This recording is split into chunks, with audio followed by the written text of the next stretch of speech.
At the age of 11, after listening to a Sunday school discussion about Michelangelo. Henry Moore was a plain-speaking millionaire artist.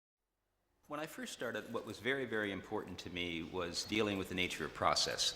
So what I had done is I'd written a verb list: to roll, to fold, to cut, to dangle, to twist, or whatever. And I really just worked out pieces in relation to the verb list physically in a space.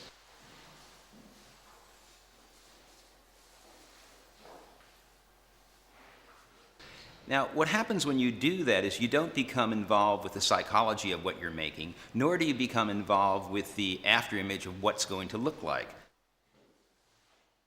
So basically, it gives you a way of proceeding with material in relation to body movement, in relation to making, that divorces you from any notion of metaphor, any notion of easy imagery.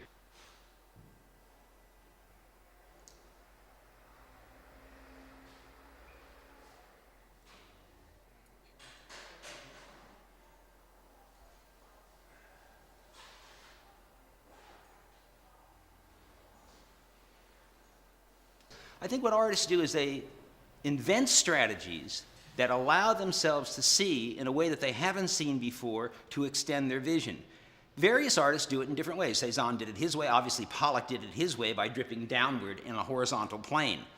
But I think what's interesting about artists is they constantly come up with ways of informing themselves by inventing tools or techniques or processes that allow them to see into a material manifestation in the way that you would not if you dealt with standardized or academic ways of thinking. These ellipses only came about because we invented a wheel to make these things in order for us to understand what we were doing. And albeit it's a small invention, and on another sense, it has never come up in the history of form making before. We're not drawing the outside of the piece like a pear or a donut. What we're doing is trying to figure out what the internal volume will revolve like.